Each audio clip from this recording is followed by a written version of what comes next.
remercie d'être là pour cette conférence tribune, hein, comme on le fait à l'Université de Mons, ces conférences tribunes.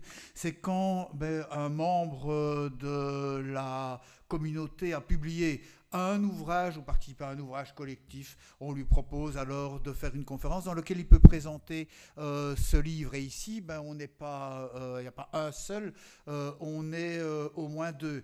Claire Martinus, qui est enseignante ici à l'Université de Mons, avec moi, qui est juste présenté l'ouvrage. Donc, je me suis contenté d'introduire cet ouvrage sur le thème de la conférence Sexe, religion et athéisme.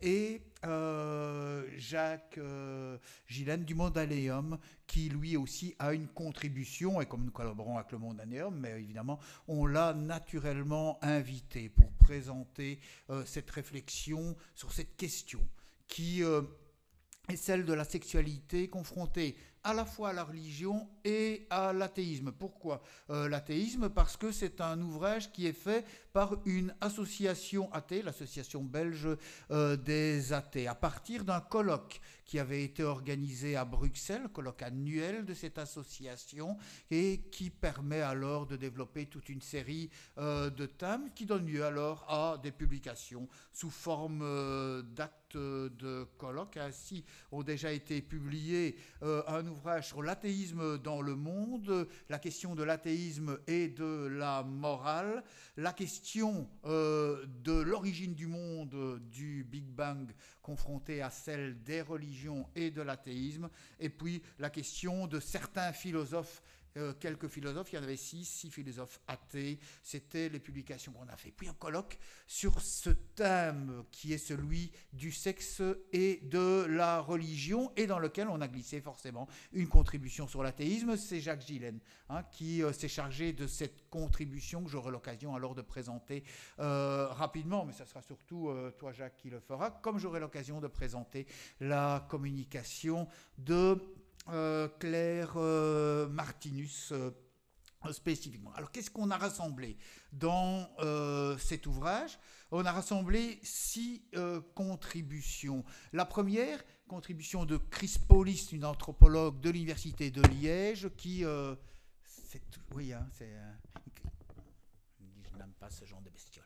La question de Chris Paulis, anthropologue de l'Université de Liège, qui mène une réflexion générale sur les rapports entre la sexualité et les religions, la manière dont les religions finalement vont organiser, régenter et brider d'une certaine manière la sexualité. Et puis des réflexions qui se font à la fois sur ce que l'on retrouve dans la religion que nous connaissons le mieux ici, celle du christianisme, à partir aussi d'une réflexion de Jean-Pierre Clairaut sur la Bible. Que dit la Bible de la sexualité?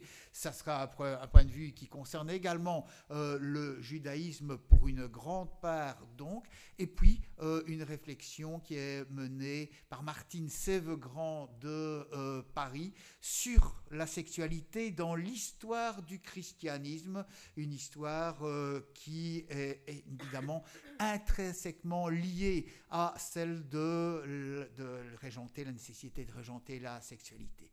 Et puis on a une contribution sur l'islam, évidemment, qui a été présentée par Frédéric Lagrange et qu'on retrouve également dans cet ouvrage. Claire Martinus, c'est la question de l'hindouisme et de l'hindouisme au Népal qu'elle va présenter, et on clôture avec une réflexion sur la sexualité dans l'athéisme et tout particulièrement dans les communautés libertaires à la charnière du 19e et du XXe siècle. Alors comme j'ai introduit cet ouvrage, je vais l'introduire de nouveau ici rapidement devant vous pour essayer de voir quelles sont quelques balises que l'on a pu aborder dans ces textes collectifs et qu'on aura l'occasion alors de discuter ici un peu plus de façon un peu plus individuelle avec nos deux autres intervenants.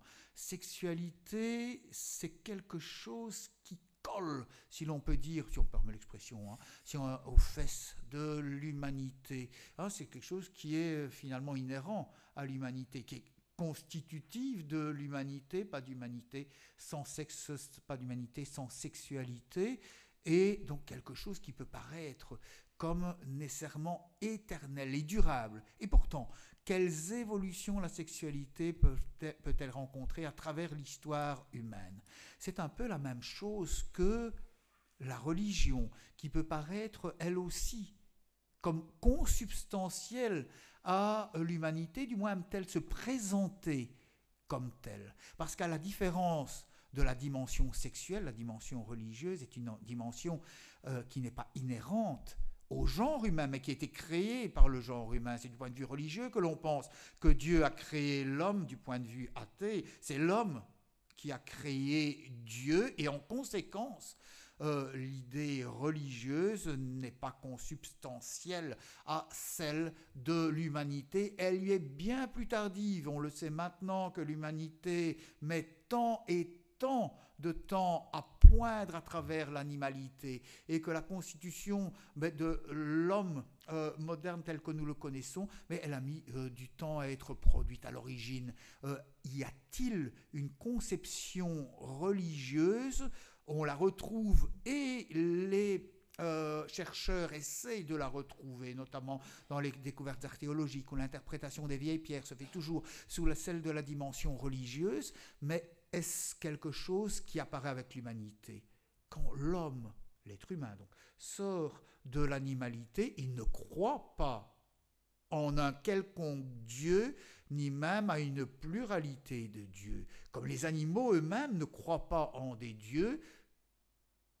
Mon chat, parce que je connais mieux mon chat comme animal que bien des autres, ne croit pas en Dieu. Pourquoi l'humanité, à son origine, sortant de l'animalité, aurait-elle nourri la réflexion religieuse? C'est quelque chose qui intervient avec le développement de la conscience et le développement de questions qui restent problématiques et irrésolues pour la conscience humaine, qui vont donner naissance à toute une série d'explications irrationnelles qu'on appelle des explications mythologiques, qui finissent par se concentrer sur des explications en forme de religion, de système, qui pourront donner alors une pluralité de dieux et évoluer vers le monothéisme. L'origine humaine n'est pas parallèle à l'origine de la religion. La religion lui est bien plus tardive. Ici, l'humanité va apparaître sans Dieu, elle n'apparaît pas sans la sexualité. Comment celle-ci était-elle réglée? C'est une question que la religion va se poser également. On peut imaginer, et les ethnologues, les anthropologues, et dès le 19e siècle, le premier, Lewis Morgan notamment, qui va être le premier à tenter d'expliquer l'évolution de l'organisation humaine à partir de l'organisation sexuelle par les rapports d'affinité et les rapports de parenté, montre qu'il y a tant et tant d'évolutions et de différentes formes d'organisation sexuelle qui ont pu régenter l'organisation humaine, l'organisation sociale à ses débuts. Et elle varie jusqu'à arriver aujourd'hui à celle de l'image que l'on a et qui déjà s'évapore des rapports sexuels devant nos yeux, celle de la famille monogamique. Elle est loin d'être monogamique à l'origine.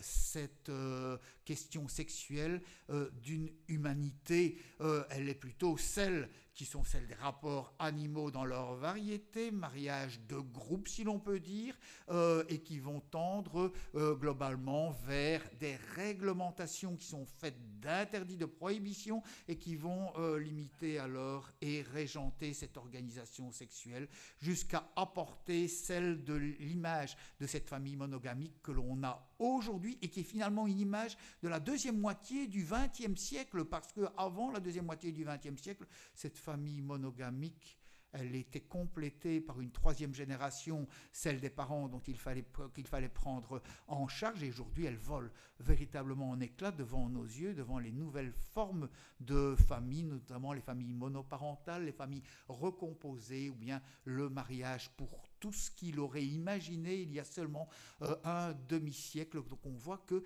cette question de l'organisation sexuels, des rapports de sexe, des rapports entre les sexes, rapports de genre, comme on aime le dire dans une mode que je trouve quelquefois un peu pédante au niveau universitaire, c'est quelque chose qui, tout éternel, consubstantiel, concomitant à l'apparition de l'humanité, évolue sans cesse. La religion, qui n'est qu'un produit ultérieur de l'évolution humaine, elle aussi va évoluer, et elle va évoluer dans la volonté de régenter les rapports sexuels en l'aggrevant de tant et tant de réglementations, tant et tant d'interdits notamment. Les religions se sont toutes préoccupées de la question sexuelle. Pourquoi ?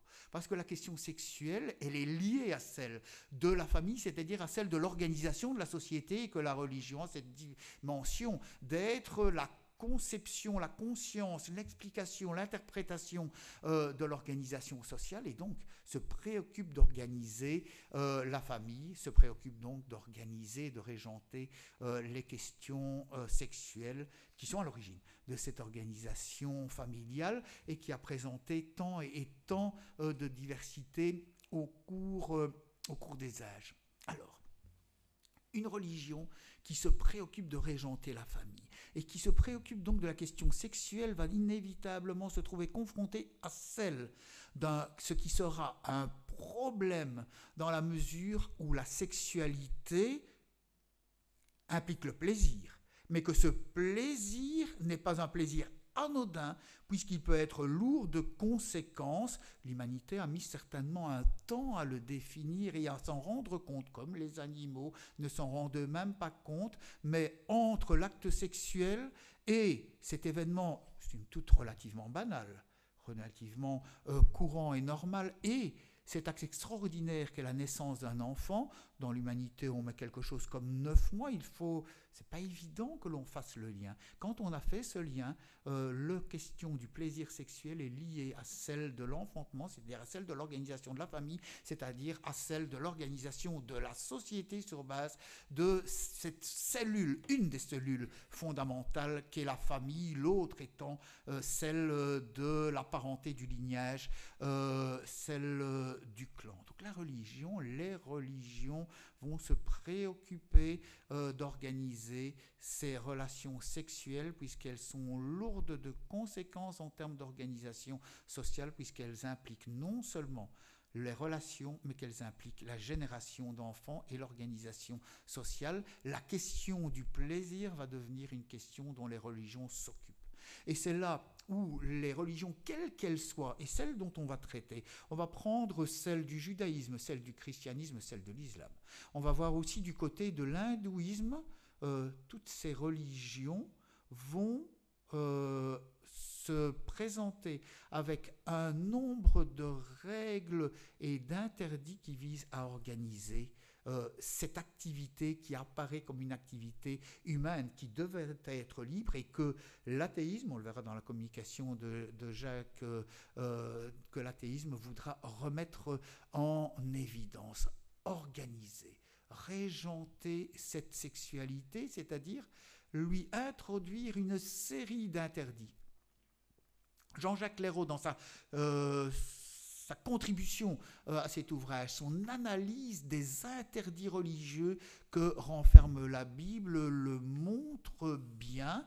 Il faut, en mettant ces interdits, laisser vivre. Or, la vie est faite de tentatives de dépasser les prohibitions et les interdits, les règles qui sont des règles restrictives ne sont-elles pas inscrites dans la Bible précisément parce qu'elles doivent nécessairement être dépassées, et donc elles auraient une valeur qui serait non pas une valeur première mais une valeur seconde, celle d'organiser la société avec la perspective qu'il s'agit de réprimer ces dépassements dont on ne peut se passer. Le christianisme va être aussi, lui, lourd dans toute son histoire de toutes ces transgressions des interdits qui sont posés tout au cours de l'histoire, avec une interdiction de mariage pour les prêtres qui intervient tardivement et qui peut s'expliquer par le fait que l'on veut éviter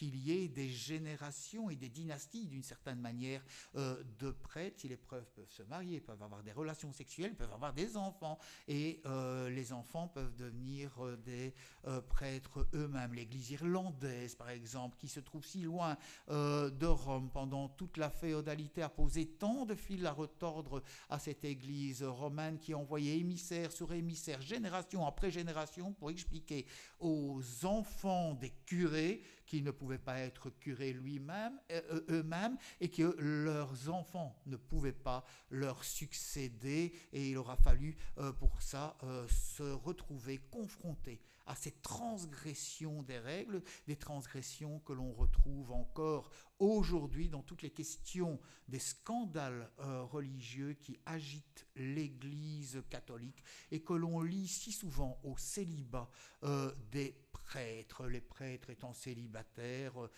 c'est logique qu'ils aillent voir ailleurs, et notamment chez les petits garçons. Je pense que la question doit être posée autrement. Ce n'est pas la question du célibat des prêtres qui doit être mise en question. Combien de couples mariés n'ont plus de relations sexuelles? Ce n'est pas ça qui pose, c'est le fait que, posant le célibat comme une condition de la prêtrise, l'Église catholique va introduire inévitablement dans son recrutement du personnel ecclésiastique, du personnel curial, va introduire inévitablement des jeunes gens qui ont des problèmes avec une sexualité considérée comme normalement hétérosexuelle, et la raison pour laquelle on retrouve toutes ces tendances qui peuvent être des tendances non hétérosexuelles, et qui se présentent si souvent, ces aspects de pédophilie que l'on retrouve à l'intérieur de l'Église.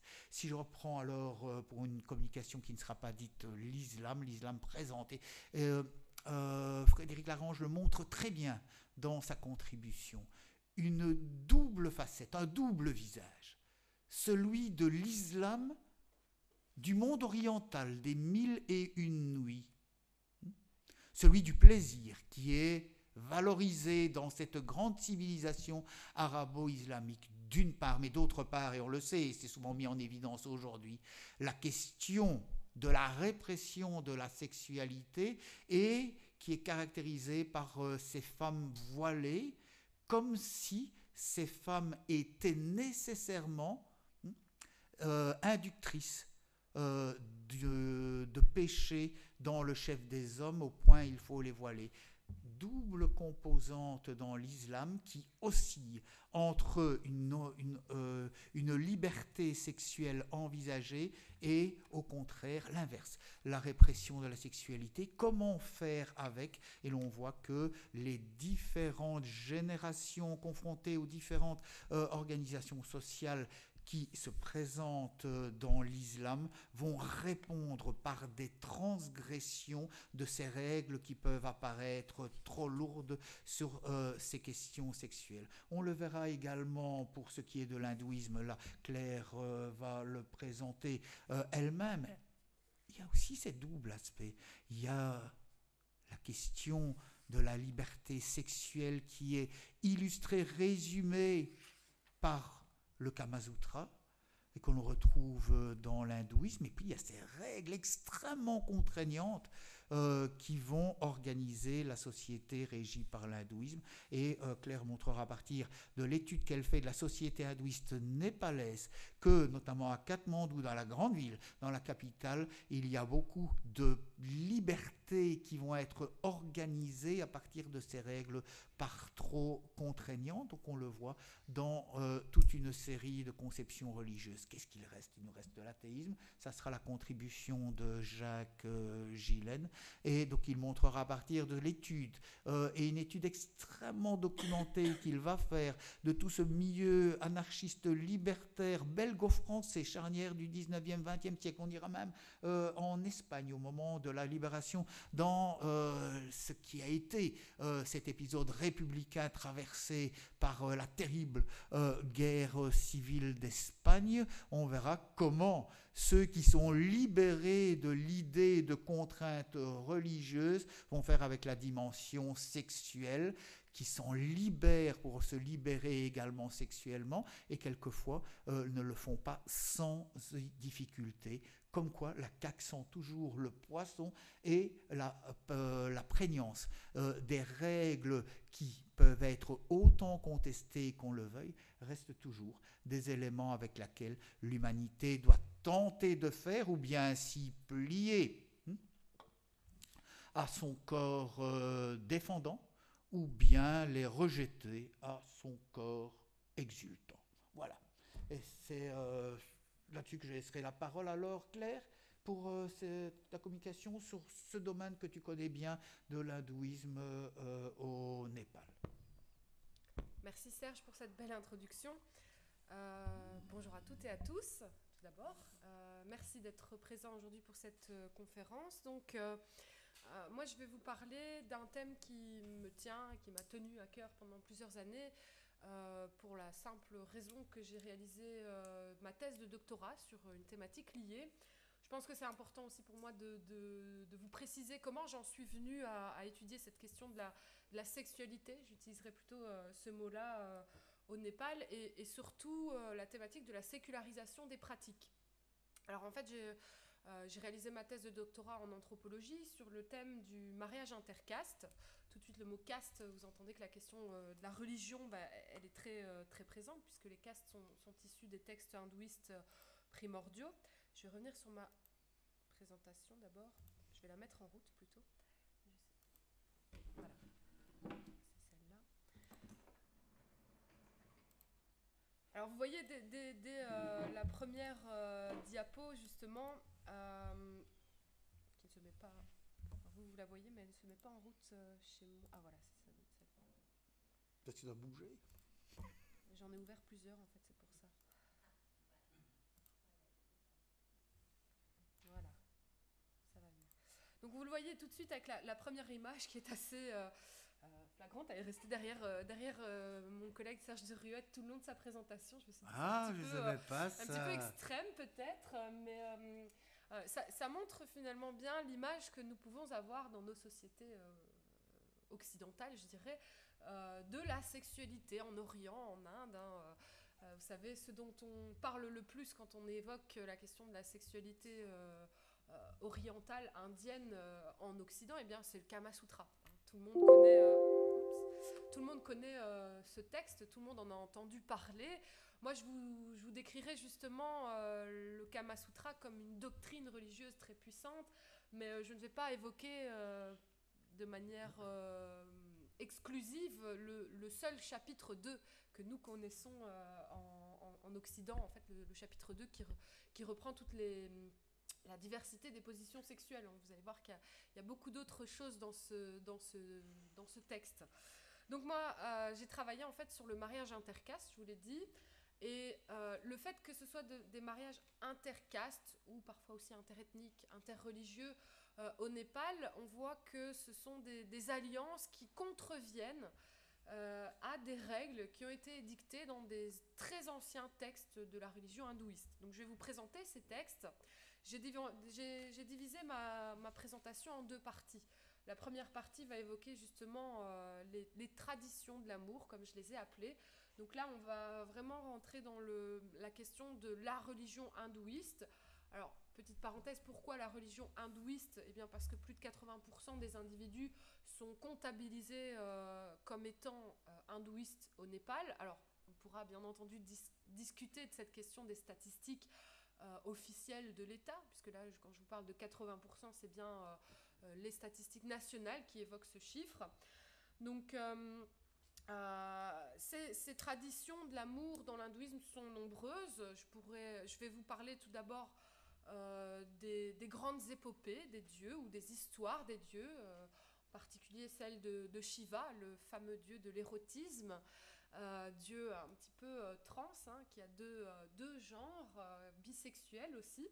Je vais vous raconter aussi l'histoire, je vais essayer de la résumer bien entendu, du Ramayana, l'histoire de Ram et de Sita. Et enfin, je vais évoquer non plus l'histoire des dieux, mais plutôt d'un code, le Kama Sutra, qui est en fait un texte qui dicte des règles de vie quotidiennes en ce qui concerne le plaisir. Après avoir évoqué donc les traditions de l'amour, donc les textes religieux plutôt, là je vais vous parler de l'amour des traditions. Donc, ce qui fait que les individus continuent de se baser sur certains éléments de la religion pour parfois justifier leur union, parfois aussi bricoler la tradition pour montrer qu'il reste quand même acceptable, puisque je vous l'ai dit, je travaillais sur les couples mixtes, on peut résumer cela comme ça, les couples intercastes. Et enfin, je conclurai en évoquant plutôt une partie beaucoup plus contemporaine de mes enquêtes qui s'est intéressée aux nouvelles tendances, à la modernité. Donc, par exemple, la question de la création de certains dieux. Vous allez voir qu'il y a une déesse du sida. Je me spoil un petit peu à l'avance en vous disant ça, parce que c'est assez surprenant, mais oui, il existe dans l'Inde contemporaine, plutôt dans l'Inde du Sud, une déesse du sida qui a été inventée dans les années 90.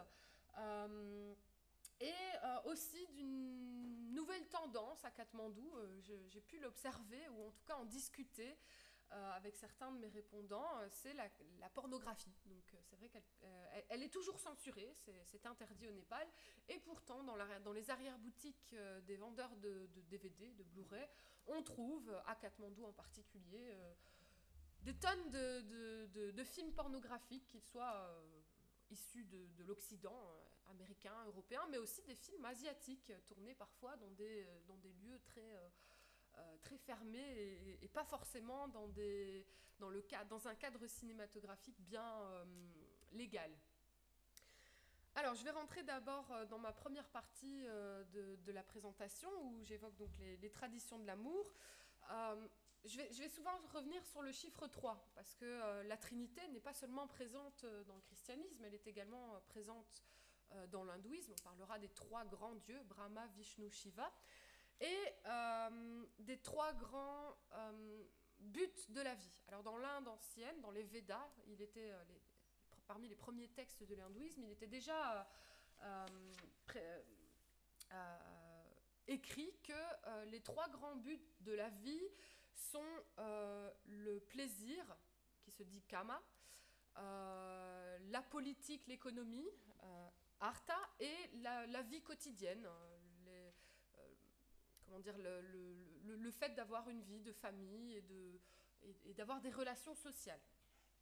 Alors ces 3 grands buts de la vie sont complétés par un 4e but, qui est le but ultime de ceux qui pratiquent l'ascétisme notamment, c'est la moksha.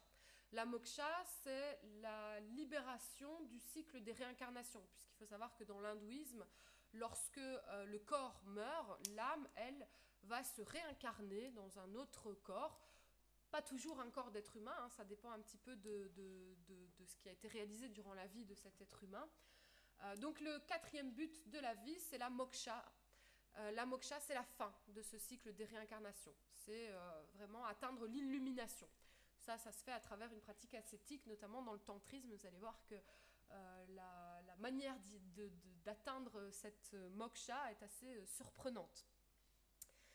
Voilà, ça c'est pour un petit peu préciser de quoi je vais parler. Alors, la sexualité, elle est, d'un premier abord, vous allez me dire, elle est réglée dans une de ces 3 sciences, le Kama Sastra, la science du plaisir. Eh bien non, pas seulement. La sexualité est également fortement régulée par le Dharma Sastra. C'est la science de la vie religieuse et de la vie quotidienne. L'Artha Sastra, science politique et économique, par contre, là, n'évoque pas, ou en tout cas pas à ma connaissance, la question de la sexualité. Donc moi, ce dont je vais vous parler, c'est du Dharma Sastra, du Kama Sastra, mais également des grandes épopées et des histoires des dieux. C'est par là que je vais commencer, puisque je tenais à vous parler un petit peu de Shiva. Shiva, le dieu de l'érotisme. Alors, je vous ai dit, il y a une trinité, Brahma, Vishnu, Shiva. Brahma, c'est le dieu créateur. C'est un dieu qui est extrêmement éloigné de l'être humain. D'ailleurs, il existe très très peu de temples dédiés au dieu Brahma. En fait, on ne fait pas d'offrande, on ne prie pas Brahma, il est trop loin, il n'a pas vraiment d'action sur l'homme. Par contre, Vishnu, lui, c'est le dieu de la protection, de la conservation, un dieu assez bienfaisant. lui, il est très présent, tout comme Shiva. J'aurais pu d'ailleurs évoquer la vie de Vishnu, notamment l'une de ses réincarnations, Krishna. Le dieu Krishna était un grand séducteur, il aimait séduire des centaines de femmes, mais c'est plutôt une autre de ses réincarnations que je vais évoquer ici, ce sera Ram. Mais d'abord, Shiva. Alors Shiva, c'est le dieu destructeur, mais destructeur n'est pas forcément synonyme de malfaisant ou de mauvais. Il est destructeur, mais il reconstruit aussi. Reconstruction, destruction, reconstruction, destruction. En fait, on pourrait y voir assez facilement une analogie avec la sexualité, avec le mouvement d'aller et retour de la sexualité. C'est pas un hasard, parce que Dieu Shiva, c'est vraiment le dieu de l'érotisme. Alors, 2 petites histoires sur sa vie à Shiva. Je ne vais pas toutes vous les citer, puisqu'il a eu énormément de femmes, énormément d'incarnations, des incarnations féminines notamment. La première dont je voulais vous parler, c'était sa première femme, Sati. Alors, Shiva et Sati étaient fous amoureux. Sati, c'était une princesse. Mais son père, le roi, était totalement en désaccord avec l'union entre Sati et Shiva. Et donc, elle a pris feu pour montrer sa colère à son père et elle a disparu. Elle s'est enflammée. Alors, vous avez peut-être entendu parler d'un terme, on appelle ça commettre le sati. Je ne sais pas si certains d'entre vous ont entendu parler de ça. Commettre le sati, c'est encore une pratique qui malheureusement existe. C'est le fait pour une femme, lorsque son homme décède, de se jeter sur le bûcher funéraire où on va faire la crémation de l'homme. Alors ça, c'est interdit en Inde, c'est interdit au Népal également, mais ça existait, et c'est bien entendu en référence avec l'histoire de Sati et de Shiva. L'histoire la plus intéressante en ce qui concerne la sexualité de Shiva, c'est, je trouve quand même, son histoire avec Parvati. Parvati, eh bien, il l'a rencontré à un moment où il était complètement désespéré, Shiva. À la mort de Sati, il s'est reculé dans la forêt, il est devenu ascète et il a prié, il a renoncé à tous les plaisirs de la vie. Et il a rencontré Parvati, et il est tombé fou amoureux d'elle. Puis, donc il a créé un couple avec elle et il s'est retiré où il a à un moment donné eu une relation sexuelle qui, dans les textes, aurait duré 1000 ans de temps divin. Alors ce rapport, cette copulation de 1000 ans de temps divin correspondrait en fait à 10 000 ans de temps terrestre. Pendant cette copulation, tous les autres dieux ont eu très peur, puisque Shiva était très puissant, Parvati, elle aussi, est devenue très puissante. Les autres dieux ont eu peur que de cette copulation naisse un dieu surpuissant qui pourrait détruire tout ce que l'homme a fait sur Terre. Et donc ils ont retiré Shiva juste au moment où il allait éjaculer. Il n'a donc pas éjaculé à l'intérieur de Parvati, il a éjaculé et son sperme est tombé dans le Gange. De cette insémination du Gange, on pourrait l'appeler comme cela, est né le dieu Kartik. Kartik est donc le fils de Shiva, mais le fils de Shiva, lui tout seul. De son côté, Parvati, elle a eu un fils, elle aussi. Ce fils, c'est Ganesh, un dieu que vous connaissez peut-être, c'est le dieu à la tête d'éléphant. Et Ganesh était là surtout pour protéger Parvati de la colère de son mari Shiva, puisqu'il était assez brutal, on parlait de domination masculine même chez les dieux. Et il a donc coupé la tête de Ganesh en voulant entrer dans sa grotte, rejoindre Parvati. Puis, pris d'une grande culpabilité, il a promis à Parvati de remplacer la tête de son fils Ganesh par la tête du premier animal qui passait. Et c'est donc un éléphanteau qui est passé. Et c'est la raison pour laquelle Ganesh a une tête d'éléphant. En fait, Ganesh, je vous l'ai dit, il est issu uniquement de Parvati. Il y a 2 histoires. Soit la version la plus soft, la plus douce, c'est que Parvati aurait créé Ganesh à partir d'un masque de boue qu'elle aurait appliqué sur elle-même, sur son corps, et elle aurait sculpté Ganesh. L'autre version, un petit peu plus sexuelle, c'est que Ganesh serait issu des fluides de Parvati, donc de ses menstruations ou de sa cyprine. Que retenir finalement de ces 2 fils issus soit de Shiva ou de Parvati? C'est que eh bien, les 2 enfants ont été conçus chacun de leur côté, ce qui signifie que finalement la sexualité entre Shiva et Parvati n'avait pas du tout pour but la procréation, mais bien le plaisir en tant que tel. Shiva, c'est donc le dieu du sexe, et vous voyez l'image du milieu, elle représente l'outil, l'objet que les hindouistes utilisent pour vénérer Shiva. Alors cet objet, ça s'appelle le lingam.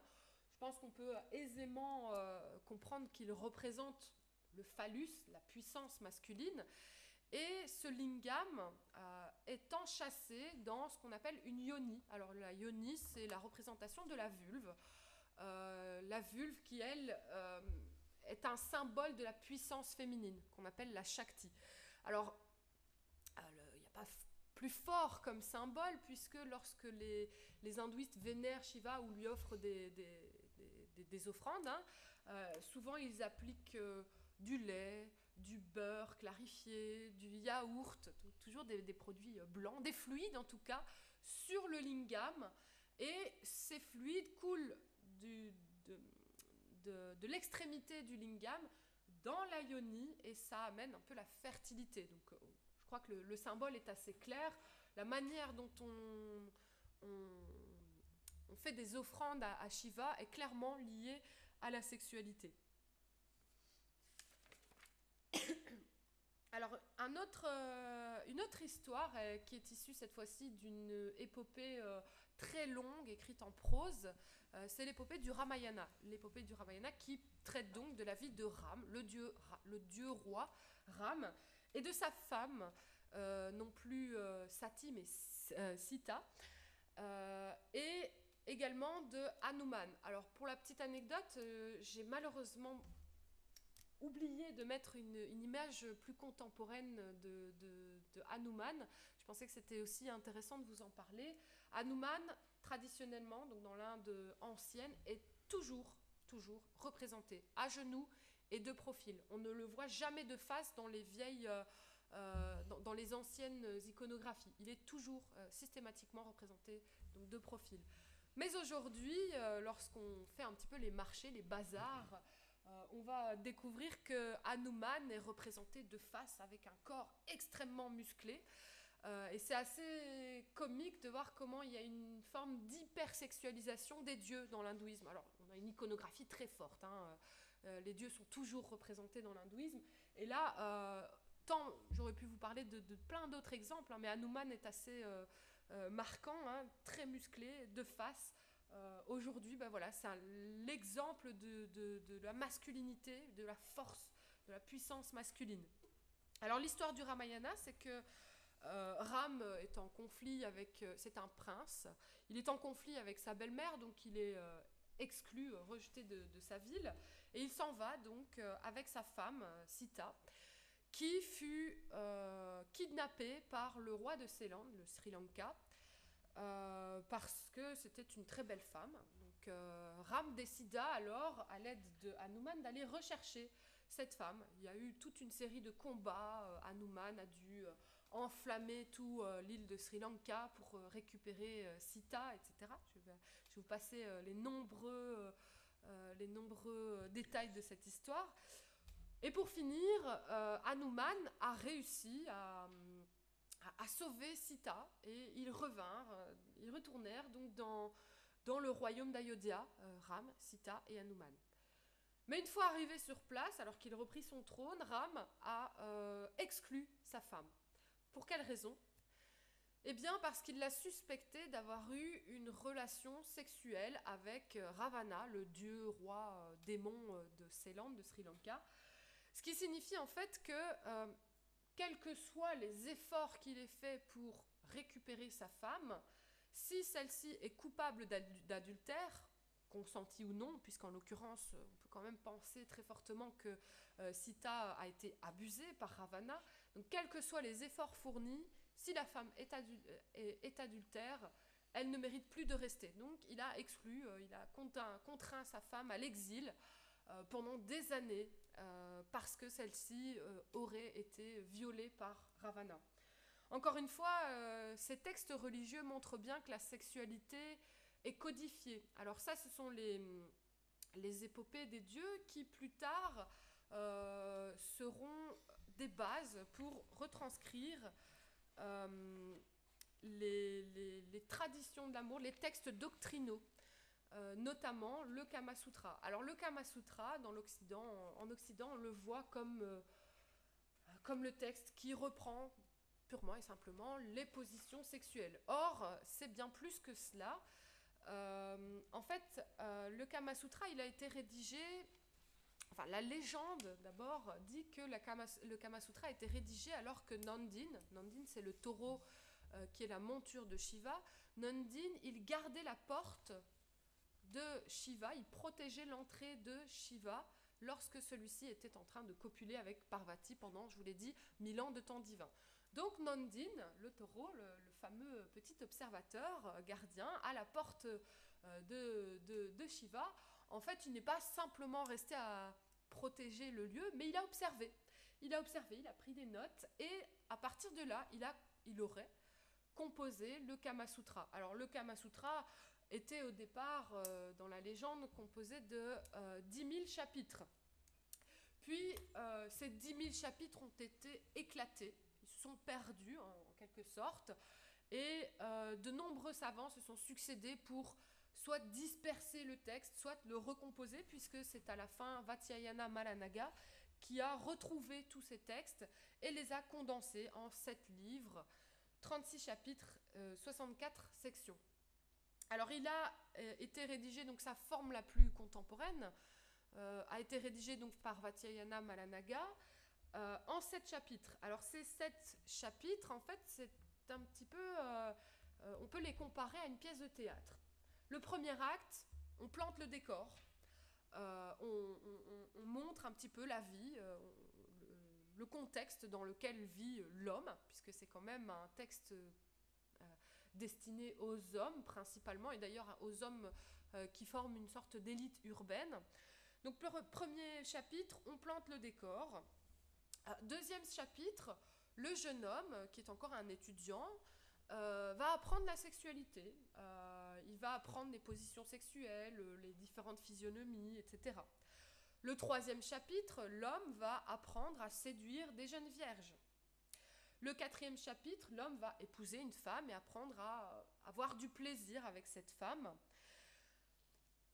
avec son épouse. Donc le cinquième chapitre, lorsqu'il se lasse de sa propre femme ou qu'il ne parvient plus à trouver du plaisir avec celle-ci, il va chercher à séduire les autres femmes, les femmes des autres hommes, les épouses donc des autres.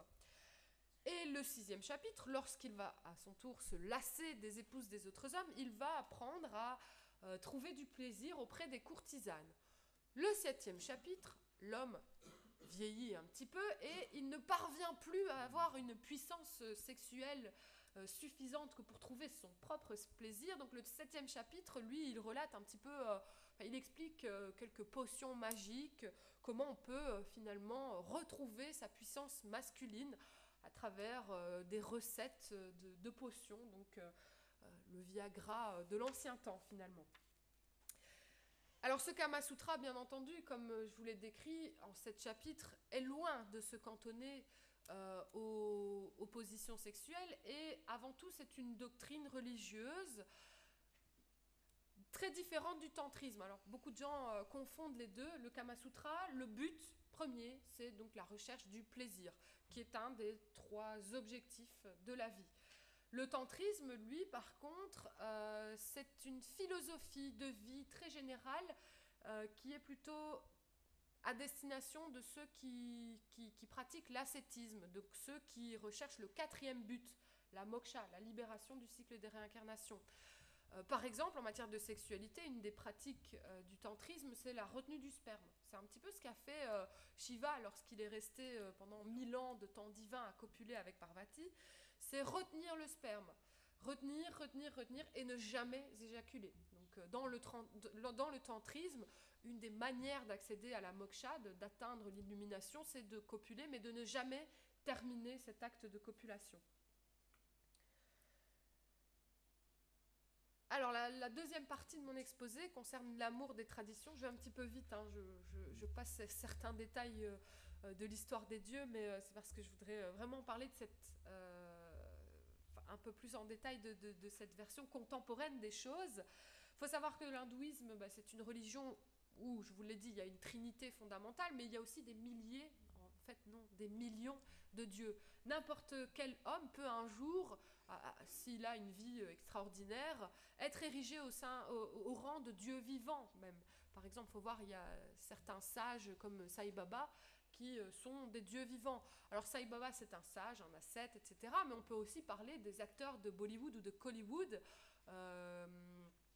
qui sont eux aussi érigés au rang de dieux vivants, parfois simplement pour avoir incarné à l'écran des dieux. Hein. Donc ils sont vénérés comme un vrai dieu dans l'hindouisme.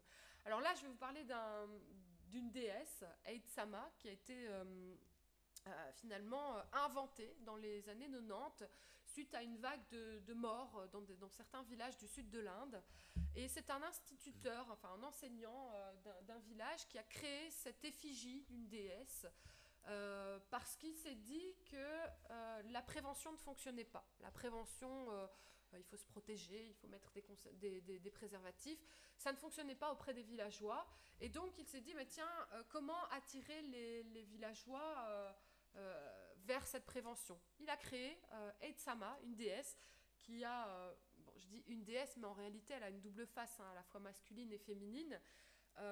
Alors on ne voit pas très bien sur l'image, mais le centre représente une espèce de boule avec des picots qui représente le mal, la maladie qui détruit les êtres humains qui en sont infectés. Donc il a créé une stèle avec une effigie de cette déesse. Il a été malin puisque juste à côté de cette déesse qu'on venait vénérer pour éviter d'avoir la maladie, il a placé des campagnes de prévention contre le sida. Alors pourquoi je vous parle de ça? C'est parce qu'il y a toute une série de questions que je me suis posées dans ma thèse de doctorat. Donc je me suis intéressée à des couples intercastes. Et lors intercastes, des couples mixtes, donc, qui sont formés d'individus provenant de différentes castes ou de différentes religions. Et ce qui était assez surprenant, c'est que quand j'ai fait des entretiens avec ces couples, beaucoup m'ont dit, oui, nous, on est des Gandharva Bibaha. Alors, qu'est-ce que ça signifie, les Gandharva Bibaha? C'est les mariages de musiciens célestes. D'où ça vient? Eh bien, d'une des 8 formes de mariage qui sont préconisées dans les Dharmasastras. Je vous ai dit, il y a 3 grandes sciences. Les Dharmasastras, c'est les lois de Manu. Hein, peut-être avez-vous entendu parler de ce texte. Les lois de Manu, donc, qui préconisent différents types de mariages. Alors, les mariages de musiciens célestes, ce sont des unions qui résultent d'un choix mutuel entre 2 individus et qui ont pour unique but les plaisirs de la vie. Le plaisir, le kama, encore une fois, ce terme revient. Et c'est bizarre, parce que quand on lit les lois de Manu, il est bien indiqué que, attention, les Gandharva Bibaha, les mariages de musiciens célestes, ont tendance à créer, à avoir pour résultat que la progéniture issue de ces mariages, c'est souvent des jeunes menteurs qui auront en horreur les saintes écritures, des mauvais enfants, quoi. Pourtant, les gens auprès desquels j'ai réalisé des entretiens me disaient, nous, on correspond, notre union, ça correspond complètement au mariage de musiciens célestes. Je me suis dit, tiens, c'est bizarre, ils me disent ça, alors que dans les textes religieux, on dit bien que ça amène à des risques pour la progéniture.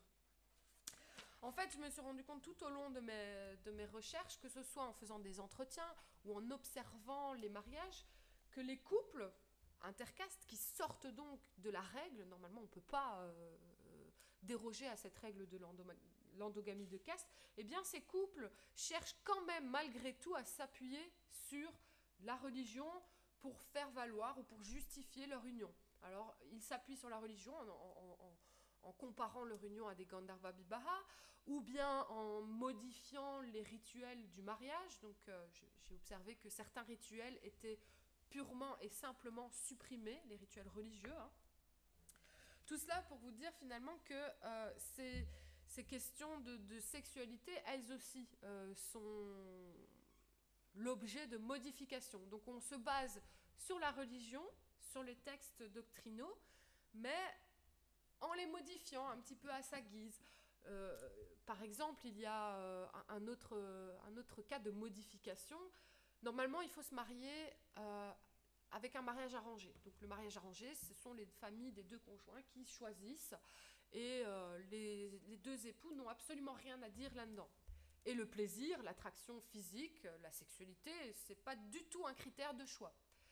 Eh bien, il y a beaucoup de couples que j'ai rencontrés qui se sont choisis, qui ont commencé une histoire, une relation, et qui, en fait, pour faire valoir leur choix, ont demandé à leurs parents, dans le secret, de réaliser un arrangement. Donc, ils arrangent quelque chose, alors qu'à la base, c'est bien un choix individuel. Alors, de ce que j'ai pu observer dans mes entretiens, dans mes nombreuses discussions informelles aussi avec les personnes de ma famille d'accueil, par exemple, au Népal, c'est qu'il y a bien des tabous sur la sexualité, mais il y a toutefois des choses qui changent. On pourrait parler, quand j'évoquais les modifications des traditions du mariage, on pourrait parler à la fois d'une sécularisation, mais aussi d'une attache à ces traditions. Alors, au Népal, par exemple, il y a la question de l'avortement qui a été longtemps l'objet de discussions politiques. L'avortement qui a été seulement légalisé en 2012. Avant cela, il était totalement interdit et les femmes avortaient dans les arrière-boutiques des pharmaciens de manière totalement illégale. Il y avait une grande mortalité. Et aujourd'hui, c'est légal. Mais pour autant, c'est pas pour ça que les jeunes femmes le font de manière légale, parce qu'il y a tellement un tabou sur la sexualité avant le mariage en tout cas, que voilà, elles préfèrent quand même passer outre la légalité, faire ça dans les arrière-boutiques justement, pour ne pas que cela se sache, évidemment.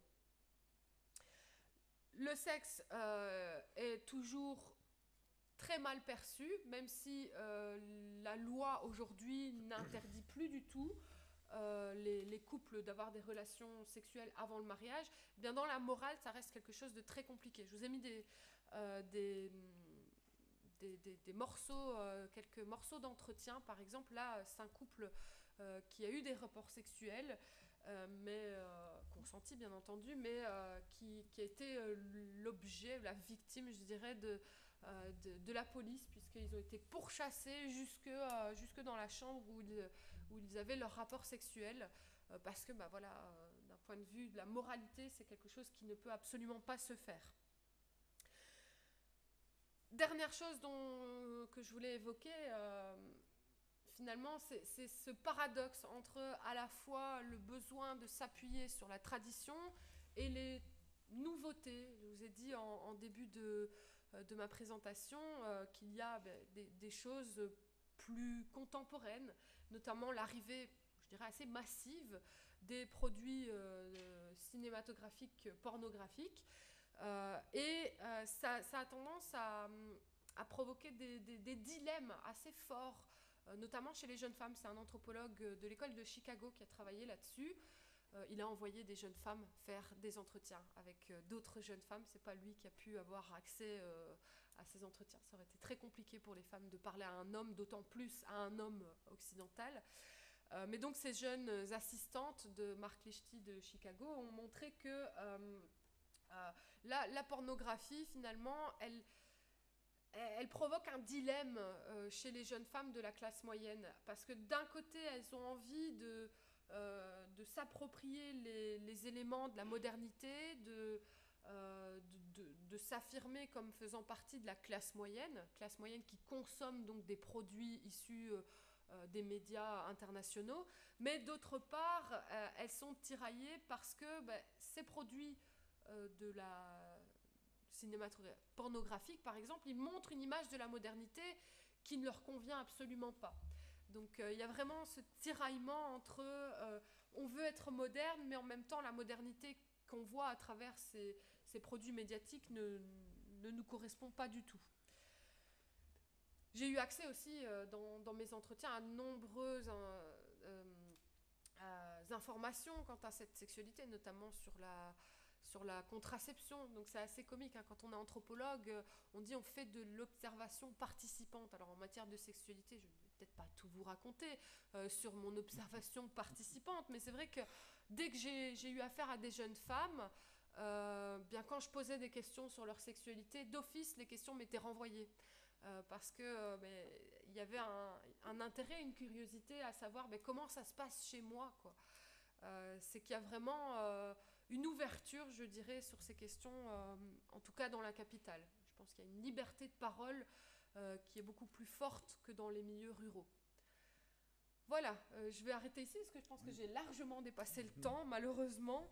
Donc, je vous remercie pour votre attention. Mais c'était passionnant. Donc, cette double communication sur ce qu'étaient les traditions, hein, dans l'hindouisme, et notamment ce qu'il en est du Kama Sutra, et la façon dont on fait avec aujourd'hui à partir des enquêtes de terrain que tu as menées. Mais on va passer à la dernière contribution, aujourd'hui celle de Jacques Gillen, sur le terrain sur lequel il a travaillé, celui de l'athéisme des libertaires français-belges, hein, d'avant la Première Guerre mondiale, mais aussi un peu au-delà. Hein, Bonsoir à tous. Donc, en effet, je vais vous parler de l'amour libre chez les libertaires, chez les anarchistes, et j'ai intitulé ma communication entre utopie et avant-garde. Pourquoi entre utopie et avant-garde? Parce qu'entre la pratique et la théorie, il y a un écart assez important, comme nous le verrons. Alors tout d'abord, une petite mise en contexte. Au moment où l'idée de l'amour libre émerge chez les anarchistes, donc à la fin du XIXe siècle, c'est une idée purement scandaleuse. De nos jours, vivre en couple sans être marié, être célibataire, changer régulièrement de partenaire, quitter sa compagne ou son compagnon suite à une rencontre, donner une éducation sexuelle aux enfants, ou encore être homosexuel n'offusque plus personne ou presque. À la fin du XIXe siècle, par contre, une telle liberté est tout simplement impensable. Le XIXe siècle voit en effet s'imposer le modèle d'une sexualité très restrictive, envisagée seulement dans le cadre du mariage, hétérosexuel, monogame et dans un but de procréation. Toute activité sexuelle qui n'est pas accomplie dans un but de reproduction est considérée comme une perversion. Des prescriptions et interdictions définissent des normes très précises qui sont garantes de la moralité et de la régulation des comportements sexuels. Alors ces normes sont établies par l'Église, par la médecine et par l'État. Pas besoin d'expliquer, la religion catholique ne considère comme normal que les rapports sexuels potentiellement féconds entre un homme et une femme dans le cadre du mariage lui-même envisagé comme un sacrement indissoluble devant assurer la procréation et la fidélité. L'adultère, la fornication, l'amour libre, le concubinage, le divorce et le remariage sont par conséquent inacceptables. La médecine, et en particulier les disciplines qui se développent à l'époque telles que la psychologie, la sexologie ou la psychanalyse, vont donner un appui scientifique à ces positions morales. La médecine va distinguer ce qui est normal, c'est-à-dire l'acte sexuel ayant pour but la procréation, de ce qui est anormal, donc pathologique, source de perversion, c'est-à-dire toute autre pratique sexuelle. La théorie de la dégénérescence se développe à ce moment-là, et par exemple l'hystérie, beaucoup de femmes sont qualifiées d'hystériques parce qu'elles ne correspondent pas au schéma de la morale sexuelle imposée. Et enfin, l'État mène au XIXe siècle et encore pendant une bonne partie du XXe siècle une politique visant à encourager la norme établie en matière de sexualité. Il assume sa fonction sa dimension paternaliste en prenant des mesures en vue de rendre les citoyens vertueux et d'éviter les scandales en réglementant par exemple les adultères. Alors, on peut comprendre que dans ce contexte, les positions que les anarchistes défendent en matière d'amour libre ne pouvaient être que sulfureuses. Alors, pour les anarchistes, les aberrations de l'institution du mariage suffisent à justifier l'amour libre. Pour eux, En amour, comme dans le domaine des plaisirs, comme dans la politique et l'économie, il s'agit de supprimer toute forme d'autorité ou de propriété. Alors, il y a plusieurs écrits qui circulent à la fin, à la fin du XIXe siècle, au début du XXe siècle, sur cette question de l'amour libre. Et il y a 2 brochures en particulier qui connaissent une large diffusion en France comme à l'étranger. L'une, c'est L'amour libre de Charles Albert, et l'autre, c'est L'immoralité du mariage de René Chaugy. Il y aura un équivalent aussi en Belgique. Alors, qu'est-ce qu'on raconte dans ces brochures ? Sur base d'une déclinaison du rejet anarchiste de toute forme d'autorité, à commencer par l'autorité de l'État et de l'Église, ces textes énumèrent les raisons qu'il y a de rejeter le mariage. Tous constatent que les lois et les coutumes qui règlent le mariage ne font en fait que réglementer la possession des femmes et relèvent donc presque de la prostitution. Tout d'abord, le mariage entraîne l'obligation officielle de sa reconnaissance par l'État. Or, sous le prétexte de la morale, cette obligation donne à l'État un moyen supplémentaire d'asservir les hommes, toujours dans la conception des anarchistes. Ensuite, la majorité des mariages sont conclus pour des raisons financières plutôt que pour des raisons sentimentales. Pour Emma Goldman, par exemple, le mariage relève d'un arrangement économique par lequel la femme échange son corps, son individualité et sa liberté contre une promesse de sécurité, de confort, de bonheur. Troisièmement, les anarchistes dénoncent l'hypocrisie qui règne en matière de sexualité, et ce, dès la cérémonie qui célèbre l'union des nouveaux mariés. Je prends un petit extrait parce que je ne résiste pas au côté. Ces brochures ont un côté très drôle dans la manière dont elles sont écrites, parce qu'elles sont écrites sans compromis aucun. Et donc une de ces brochures dit « Faute de sa baragouin préalable », faisant référence à la cérémonie du mariage, leur fornication de ce soir n'eût été qu'une chose malpropre et criminelle, grâce aux paroles sans doute magiques de l'homme au ventre bariolé. L'homme au ventre bariolé, c'est le maire avec son bandeau. Cela devient un acte normal et sain, que dis-je, un devoir social. René Chaugy, lui, va jusqu'à assimiler cette cérémonie à ce qui se passe dans des maisons de prostitution. Il dit en quoi cette bacchanale diffère-t-elle du cabinet particulier où là aussi on se saoule, on tape sur le piano, on gigote et l'on braille devant que de forcer les corsets et d'attaquer les dessous. Donc voilà, on peut voir que cette cérémonie du mariage est particulièrement décriée. Alors les anarchistes constatent aussi que, alors que le mariage est censé garantir la fidélité entre les époux, il n'en est rien. Le mariage n'a jamais été garant de la fidélité ni de l'homme ni de la femme, et ils considèrent que la fidélité est presque contre nature.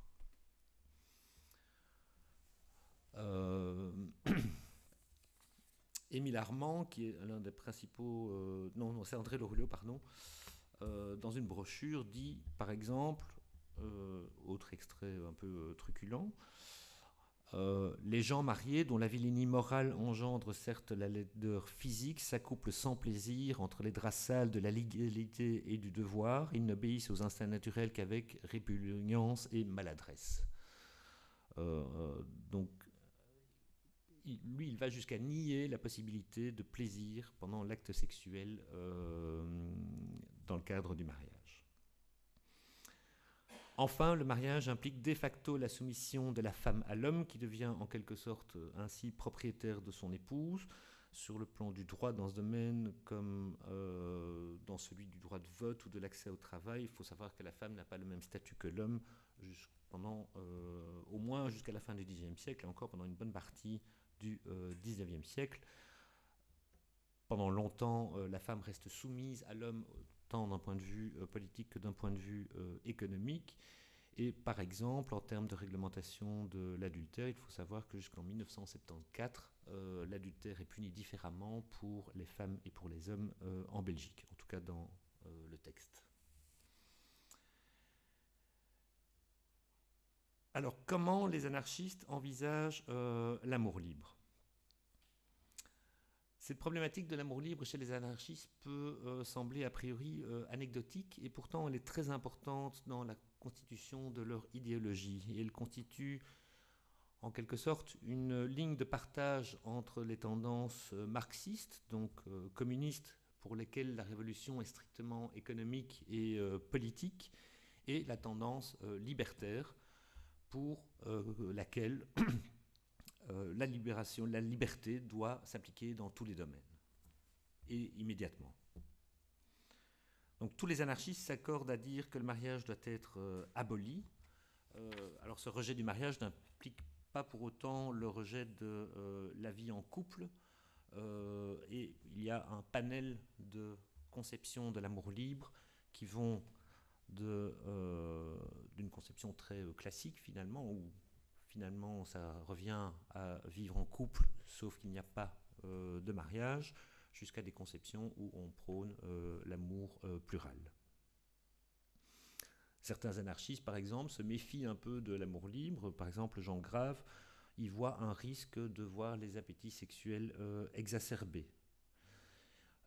Chose intéressante, Emma Goldman, dans ses mémoires, fait part du fait que lors des conférences qu'elle donne aux États-Unis sur cette question, elle rencontre plus de réticence auprès de ses compagnons masculins qu'auprès de la police qui surveille les conférences et qui n'est pas plus dérangée que ça par les propos sur l'amour libre. Donc, comme sur de nombreuses autres questions, les anarchistes sont partagés sur la question de l'amour libre, et les positions varient entre ceux qui défendent un amour libre, une union libre, et ceux qui donc une union libre, simplement une union en couple sans juste les liens du mariage, et l'amour libre qui, lui, peut aller très loin.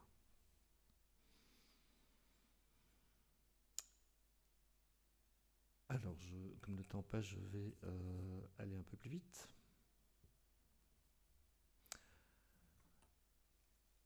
Alors, le principal théoricien de l'amour libre, je dirais plus extrême, est Émile Armand. C'est un anarchiste français qui développe ses théories dans un journal qui s'appelle L'Ère Nouvelle. C'est un journal qu'il fonde avec sa compagne. Et lui, il se prononce en faveur de la multiplicité des partenaires. C'est ce qu'il appelle l'amour plural. À partir de ce moment-là, dans les conceptions anarchistes, en tout cas ceux qui adhèrent aux idées d'Émile Armand, l'amour n'est plus simplement un sentiment, il acquiert une nouvelle dimension, celle du besoin physiologique. Le désir sexuel est considéré comme étant sain et naturel, et Émile Armand encourage donc les rencontres sexuelles, en précisant qu'il ne s'agit pas d'encourager la débauche et qu'une éducation préalable est toutefois nécessaire, notamment en matière de contraception. Dans la période de l'entre-deux-guerres, il franchit un pas supplémentaire et il fait évoluer sa conception de l'amour libre vers ce qu'il appelle la camaraderie amoureuse. C'est une conception qu'il développe dans les colonnes du journal L'En dehors, qu'il fonde en 1922. Et en gros, en quoi consiste la camaraderie amoureuse ? Ça implique de pouvoir accepter des relations sexuelles avec des camarades, même sans qu'il y ait de sentiments. Il faut pouvoir se montrer disponible, pour autant qu'il n'y ait pas de contraintes, que ça ne concerne pas des mineurs, etc. Mais il faut pouvoir se montrer disponible à une relation sexuelle avec un camarade anarchiste. Cette idée ne plaît pas à tout le monde, autant le dire tout de suite. Il considère que cette notion de camaraderie amoureuse peut s'adapter à tous les tempéraments et peut convenir à toutes les situations. Alors ces propos suscitent de nombreuses controverses chez les anarchistes. Certains se demandent si cette demande de disponibilité physique ne peut pas dériver rapidement sur un sentiment d'obligation de la part surtout des femmes, etc. Ça suscite pas mal de débats dans les journaux. Alors, pour que l'amour libre soit possible, il faut que plusieurs conditions soient réunies. Tout d'abord, les discours sur l'amour libre intègrent une dimension féministe. L'amour libre ne peut être véritablement libre que si la femme est émancipée. Et cette émancipation doit être immédiate. La plupart des anarchistes sont d'accord, sauf un des plus célèbres d'entre eux, Proudhon, qui est connu pour avoir tenu sur les femmes des propos pour le moins dénigrants. Donc cette indépendance de la femme doit être réalisée non seulement sur le plan économique, mais aussi sur le plan sexuel. Alors il est... Je vais passer cette partie. Désolé, je coupe pour essayer de coller au temps qui m'est imparti. Donc, traditionnellement, dans la hiérarchie du couple et dans les relations sexuelles, comme dans la société, l'homme est considéré comme actif et la femme passive. Pendant longtemps, la capacité de la femme à ressentir du plaisir sexuel n'est tout simplement pas reconnue. Et les anarchistes revendiquent au contraire la libération sexuelle de la femme, qui ne sera à l'ordre du jour finalement que dans les années 1960-1970. Jusque-là, c'est le modèle de la femme au foyer qui s'impose, entraînant la dépendance au mari.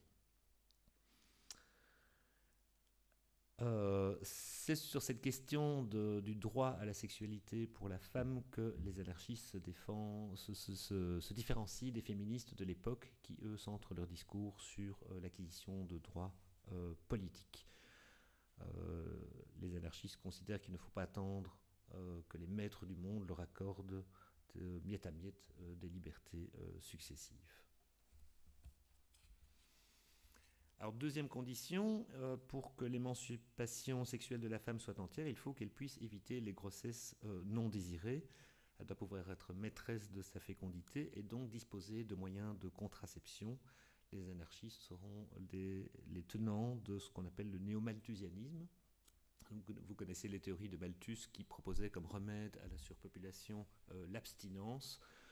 Les anarchistes sont contre l'abstinence, donc ils proposent plutôt l'utilisation de moyens de contraception. C'est aussi une question qui va susciter d'énormes débats et qui entraînera une interdiction de la propagande en faveur du néo-malthusianisme en 1923.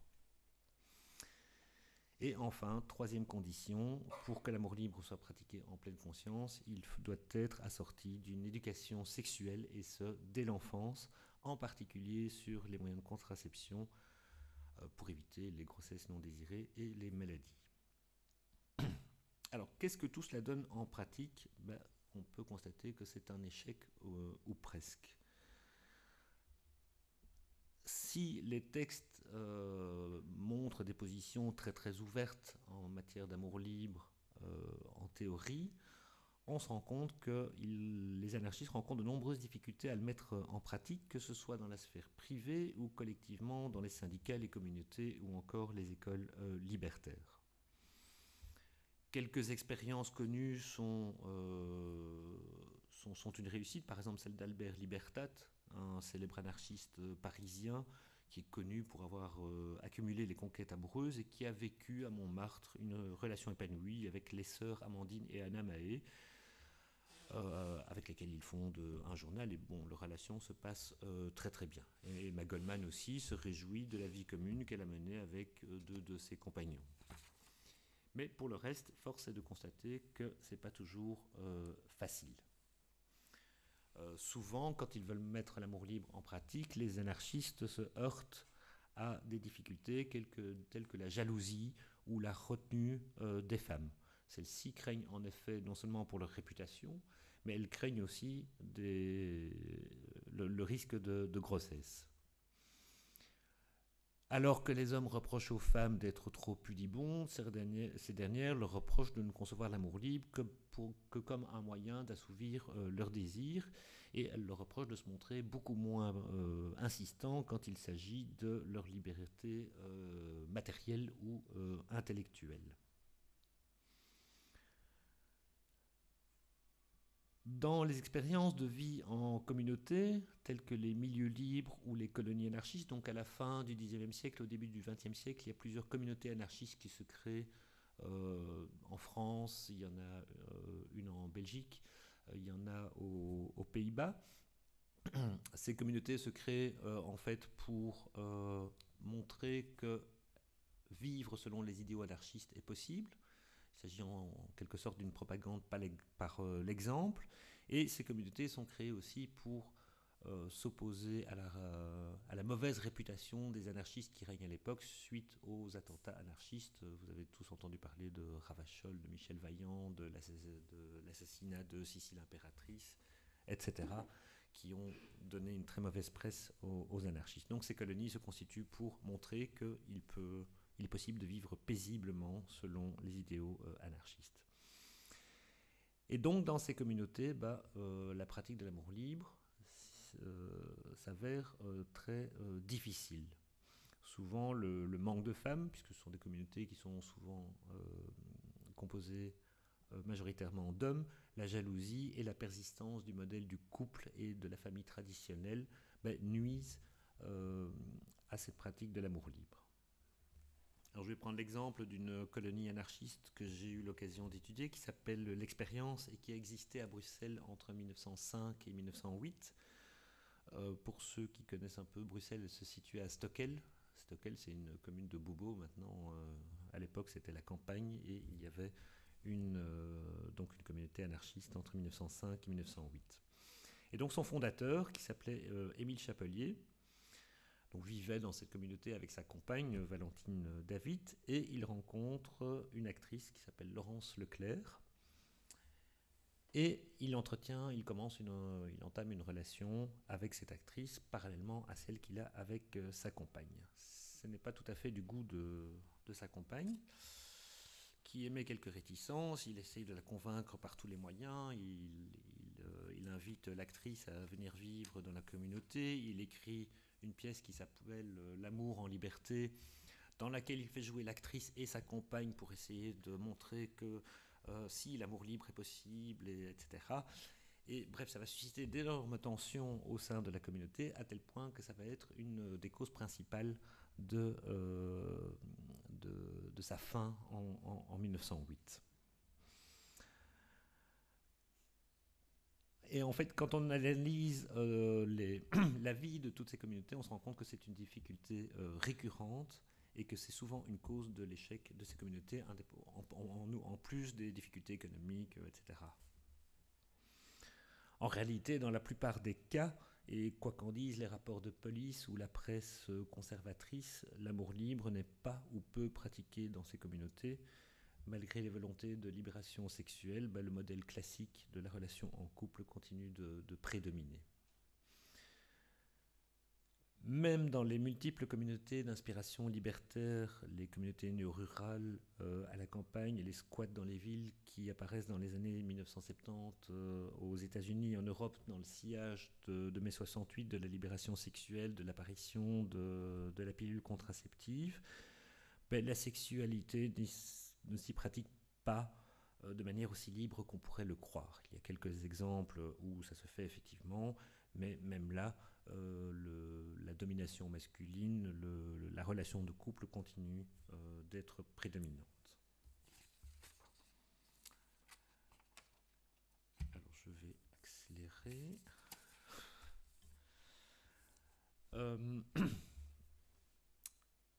L'amour libre a pu être pratiqué donc, dans ces communautés anarchistes, mais aussi à deux occasions. À deux autres occasions. La première est la période qui suit immédiatement la révolution russe d'octobre 1917. Le nouveau gouvernement soviétique qui se met en place inclut à son programme de construction d'une société nouvelle des mesures qui visent à l'émancipation de la femme, non seulement dans la sphère publique, mais aussi dans la sphère privée. Son but est de saper les bases traditionnelles de la famille, donc liées à la religion, et de rallier les femmes à la cause révolutionnaire. Donc, dès décembre 1917, le mariage civil est substitué au mariage religieux et l'égalité entre les hommes et les femmes est proclamée. La différence entre les enfants légitimes et les enfants illégitimes est supprimée. L'adultère et l'homosexualité sont dépénalisés et le divorce peut avoir lieu sur simple demande des conjoints. Donc ces mesures vont susciter une libération sexuelle de la jeunesse russe, et ces mesures sont l'œuvre d'Alexandra Kollontai, une militante féministe russe qui adhère au courant bolchevique et qui est responsable des questions liées au féminisme dans ce nouveau gouvernement. Alors ces idées libertaires en matière de sexualité vont mettre Alexandra Kollontai en désaccord avec Lénine et avec d'autres membres du parti qui sont préoccupés par le nombre croissant de divorces et d'avortements et qui considèrent que cette question de l'amour libre doit être soumise à la question à l'amour de la collectivité. Ils trouvent que les jeunes gaspillent trop d'énergie dans leurs préoccupations sexuelles, auxquelles ils accordent plus d'importance qu'à la productivité qu'exige en place, à partir des années 20, la nouvelle économie politique. Donc peu à peu, et surtout avec l'arrivée de Staline au pouvoir, l'idéal de l'ascétisme du révolutionnaire va reprendre le dessus. Le deuxième exemple de pratique de l'amour libre a lieu dans l'Espagne révolutionnaire de 1936. La guerre civile, la révolution sociale ont permis la réalisation de principes d'une sexualité libérée tels qu'ils avaient été élaborés avant 1936. C'est particulièrement le cas en Catalogne.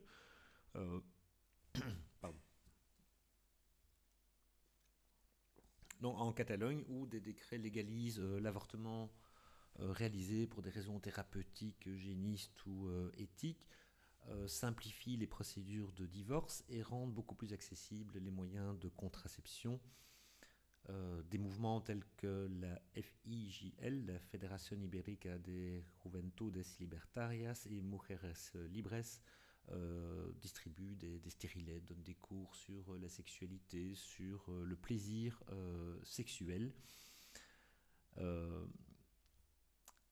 Toutefois, même dans ce contexte de liberté, les pratiques ne vont pas jusqu'à l'amour plural et restent considérées comme relevant du domaine privé.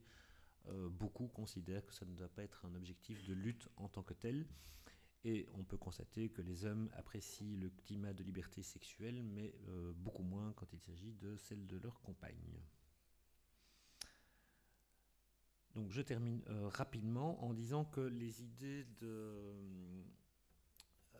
promues par les anarchistes à la fin du Xe siècle en matière d'amour libre ont sans doute contribué à ce que nous puissions vivre actuellement de manière beaucoup plus libérée dans ce domaine.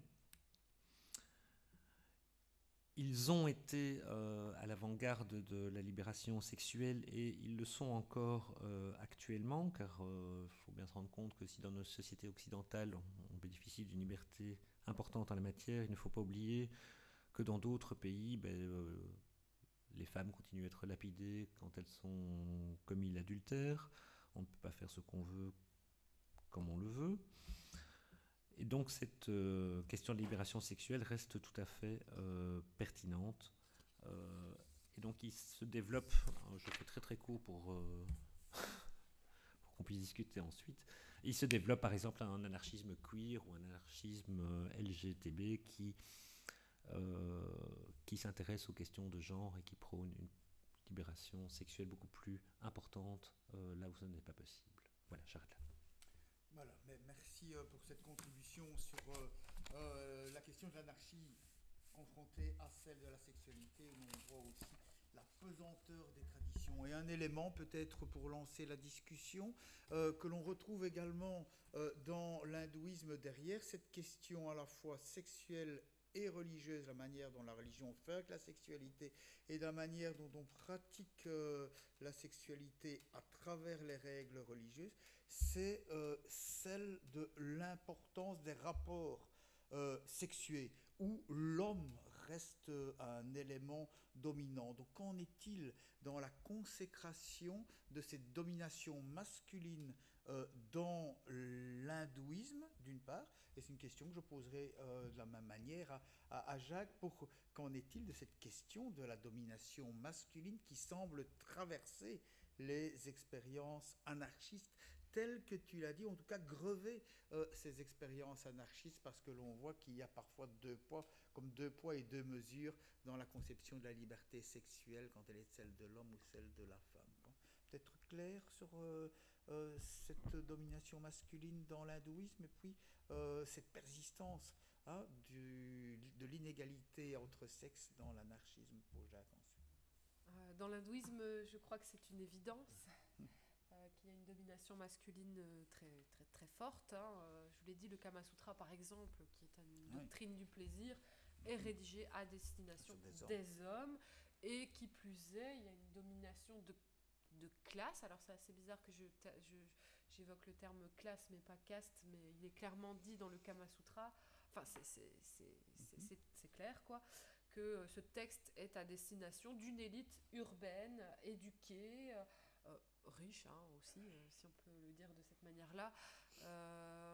Donc oui, il y a une forme de domination masculine dans tous les textes en filigrane. Ram domine Sita, Shiva domine ses épouses, et de nombreuses pratiques autour de la sexualité, des questions de genre le démontrent également.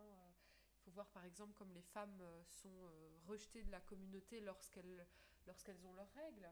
Ça montre bien qu'une sexualité choisie par la femme n'est pas envisageable. Jacques ? Et puis on va laisser la parole un peu à la salle. Dans le cas des anarchistes, c'est un peu l'inverse. Dans la théorie, on prône, à l'exception de Proudhon, qui considère que la femme est à peine mieux que l'animal. Mais sinon, globalement, ils sont tous très très favorables. Pardon ? Proudhon n'est pas anarchiste. Il se prétend tel. Ouais, il se définit comme tel, c'est la question. Donc dans la théorie, les anarchistes se montrent tout à fait favorables à une égalité entre les hommes et les femmes, et ils prônent la mise en place de cette égalité, de cette liberté de la femme de manière immédiate. En pratique, par contre, c'est pas aussi évident. On se rend compte, par exemple, que dans les communautés anarchistes, les tâches ménagères continuent à être assumées majoritairement par les femmes. Dans les débats, dans la presse, quand il s'agit de tenir des discours, la domination masculine continue d'être présente. Et par rapport à la question de l'amour libre, oui, on prône l'amour libre, mais quand même, c'est mieux pour les hommes que pour les femmes. Donc, quand les femmes revendiquent vraiment,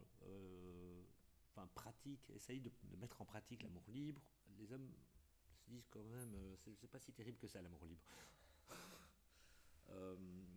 Et donc là, il y a des questions de jalousie qui émergent très rapidement, et en fait,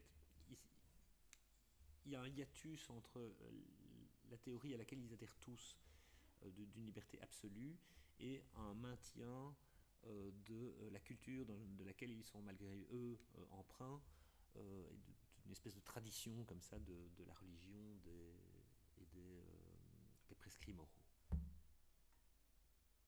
Voilà, merci. On va laisser un peu la parole à la salle s'il y a une question ou l'autre sur ces relations entre sexe et religion, sexe et athéisme aussi. Ouais. Je vous donner, on ne s'attendra pas sur la vidéo. Il n'est pas allumé, je crois.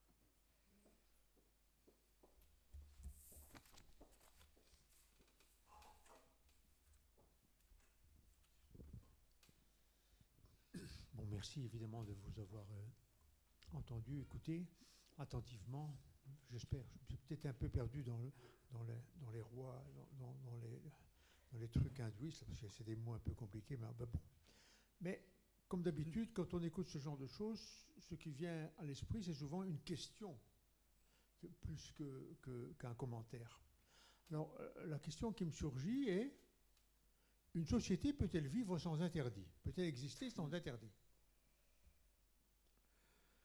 Il ne peut pas y avoir de libération sans interdit, puisque la libération implique de s'opposer à l'interdit. Si la libération réussit, elle impose d'autres interdits, contre lesquels, évidemment, d'autres mouvements de libération pourront s'opposer. Alors, une question à propos j'entends les hommes dominants et les femmes dominées en Inde un petit peu, question bateau, une banalité. Est-ce que ce n'est pas tout simplement la projection de notre vision occidentale sur la famille indienne ou sur la relation indienne? Est-ce qu'une femme soumise en Inde, est-ce que c'était une femme soumise en Europe? Est-ce que une femme soumise en Inde, je mets soumis entre guillemets évidemment, hein, est-ce qu'une femme soumise en Inde se sent-elle aussi malheureuse qu'une femme MeToo en Europe? C'est une très bonne question, oui. Je vous remercie. Alors, concernant l'apport de l'anarchie à la libération des hommes et des femmes, je m'aperçois quand même, sauf par rapport à la communiste Alexandra, dont j'ai oublié le nom, que tous les anarchistes sont des hommes. Tous les écrivains anarchistes sont des hommes. J'en ai raté une? J'en ai raté Plusieurs. Enfin, plusieurs. Bon, ok. Mais j'ai quand même l'impression que l'anarchie, libération, amour libre, est un fantasme d'homme, bien plus qu'un fantasme de femme. Il suffit pour s'en convaincre, mais c'est par lecture, hein, je vous rassure, de savoir que les clubs échangistes sont surtout fréquentés par des hommes qui traînent leurs femmes, qui viennent, qui ne viennent pas, mais c'est surtout un public d'hommes qui veulent échanger, et pas beaucoup un public de femmes. Alors je pose la question, pourquoi vouloir changer cette règle-là qui ne fonctionne pas, malgré les tentatives, pas désespérées, mais courageuses de certains anarchistes? Pourquoi vouloir changer ce qui existe depuis longtemps et qui, en définitive, fonctionne pas si mal que ça? Alors, quand même, confondre la sexualité et l'amour, au risque de paraître un vieux romantique, c'est pas la même chose. Avoir tiré un coup, c'est pas tomber amoureux. Je suis désolé, mais là, je suis peut-être un vieux ringard, mais paraît-il, on n'est pas si peu que ça. Je vous remercie. Merci pour cette question extrêmement intéressante, effectivement. Mais je répondrai peut-être en évoquant toutes les campagnes de sensibilisation aux questions de genre qu'on peut rencontrer actuellement, particulièrement évidemment dans les milieux urbains. Hein. Ça, c'est évident que les milieux ruraux, malheureusement, ne sont que très peu touchés par ces campagnes de sensibilisation. Alors, quand on parle des questions de genre, on parle bien du genre et pas du sexe, notamment de la construction sociale de ces genres et de la division des tâches, par exemple. Alors, vous m'avez demandé si peut-être est-ce que cette soumission, je ne sais pas si j'ai bien traduit votre question, mais une femme en Inde ou au Népal en l'occurrence, a-t-elle le sentiment de soumission? Oui, je peux vous donner un exemple d'une tradition qui désormais est quand même très majoritairement passée aux oubliettes. Les femmes les plus orthodoxes dans l'hindouisme devaient rester à jeun jusqu'à ce qu'elles aient béni leur mari, donc on touche les pieds du mari. Donc il fallait attendre que le mari se lève, mais faire toutes les tâches ménagères en attendant. Et une fois seulement qu'elles avaient apposé leurs mains sur les pieds de leur époux, elles pouvaient couper la faim et avaler leur premier repas de la journée. Cette soumission et ce statut inférieur à l'homme était quand même ressenti comme une domination extrême. Mais toutefois, il y a des cas inverses. J'évoquerai là, par exemple, une question qui est très importante dans ma vie aussi également, puisque je viens de la vivre. C'est la vie de la femme après l'accouchement. Alors, dans nos sociétés, la femme après l'accouchement, la société contemporaine, est souvent mise à l'épreuve très, très rapidement. Elle reprend sa vie de tous les jours, quasiment le lendemain de son retour de l'hôpital. En tout cas, elle ne passe pas ses journées au lit. On a rarement des exemples comme celui-là. Et pourtant, dans des sociétés où on voit une domination masculine extrême dans de nombreux pans de la vie quotidienne, comme au Népal ou en Inde, La femme, après l'accouchement, reste 1 semaine, 2 semaines, 3 semaines complètes au lit, couchée. Elle ne quittera pas le lit pour cuisiner. Donc on pourrait dire que dans ce sens-là, même si elle est soumise, elle ne doit pas... elle n'a pas les mêmes obligations à ce moment-là.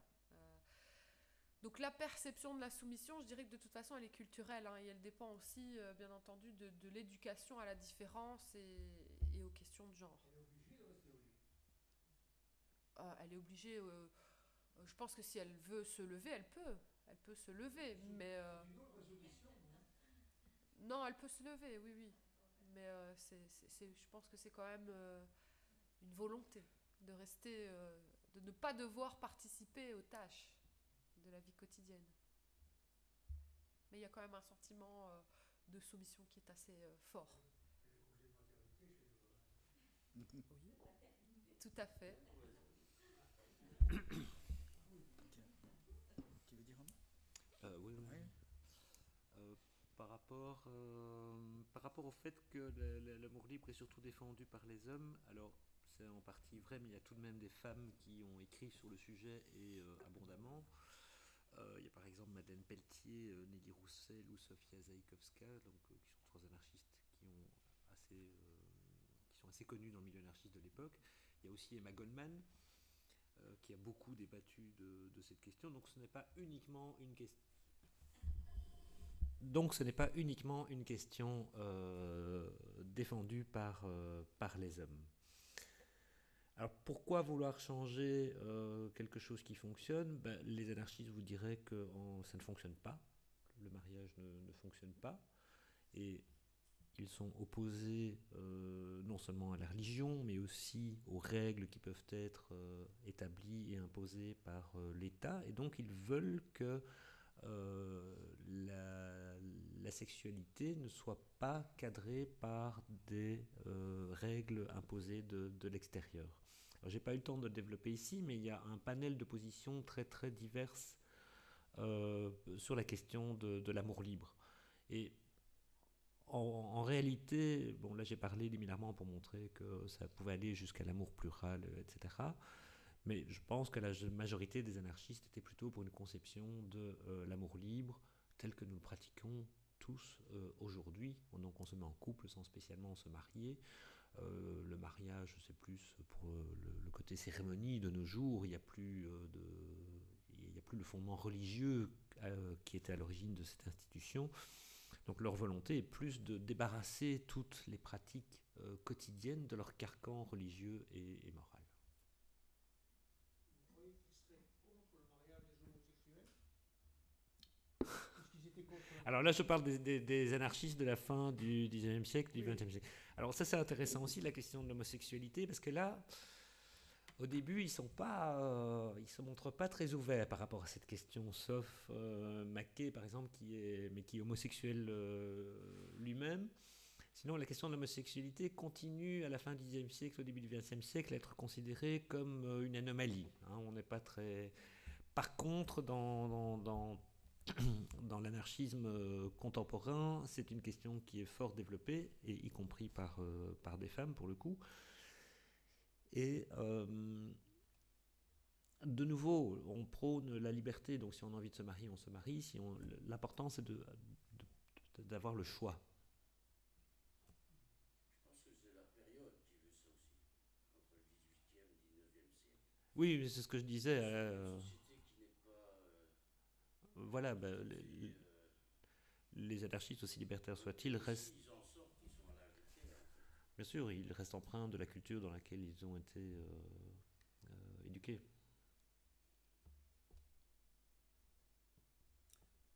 Oui.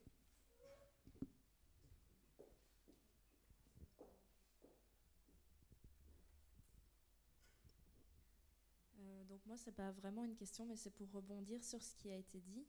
Je pense que par rapport au club, au nombre de femmes dans les clubs échangistes, il faut peut-être voir aussi la question de l'intériorisation des normes, qui fait aussi que les comportements aussi au sein de ces clubs peuvent être très genrés et peut-être ne pas attirer les femmes, mais pas pour autant être plus défendus par les hommes que par les femmes. Et aussi une différence entre aller dans un club échangiste où on sait fondamentalement ce qui va se passer et être attiré par exemple par une personne que l'on va rencontrer quelque part ou même que l'on connaît au quotidien, à éprouver une attirance.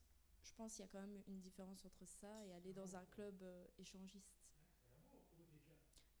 Dans l'amour, il y a une part d'attirance évidemment, mais il y a tout ce qui est solidarité, etc. qui s'installe aussi. C'est plus une réflexion par rapport à ça. Voilà. Merci de votre présentation. Et moi, ma question, elle est peut-être beaucoup plus directe. Vous avez parlé de la petite période de libération des femmes sexuelles après la Révolution russe. Est-ce que de manière générale dans l'histoire, on ne peut pas essayer de mettre en place comme hypothèse qu'après chaque période de révolution, ou par exemple en Inde, pour faire un lien, après l'épisode Gandhi et l'indépendance de l'Inde et tous les mouvements politiques qui ont suivi, etc., est-ce qu'il n'y a pas des périodes de libération un peu culturelle, religieuse et donc d'une certaine manière sexuelle, pour les femmes en particulier, mais aussi pour les homosexuels et pour toutes les communautés un peu plus... qui ne sont pas libres de base? Oui, bien sûr, tous ces épisodes créent ce sont en fait des étapes dans l'évolution vers une plus grande liberté. Là, j'ai pointé quelques événements, mais évidemment, ça marque l'histoire et ça montre, ça force un peu l'évolution de l'histoire. Par contre, moi, je répondrais quand même par rapport à la révolution. Vous avez terminé ? En Inde, avec Gandhi, non, pas forcément, parce que Gandhi prenait quand même une hygiène de vie et une morale à propos de la sexualité très, très particulière, très forte. Au Népal, par contre, je n'ai pas du tout évoqué la question historique, mais il faut savoir que le Népal a vécu entre 1996 et 2006 une révolution maoïste. Et là, oui, libération sexuelle, clairement, oui. D'ailleurs, dans les rangs des guérilleros, on prônait le mariage et la sexualité entre castes différentes, religions différentes.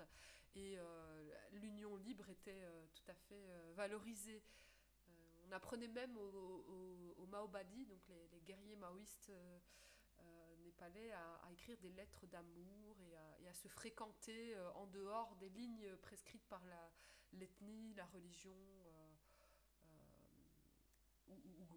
ou la caste.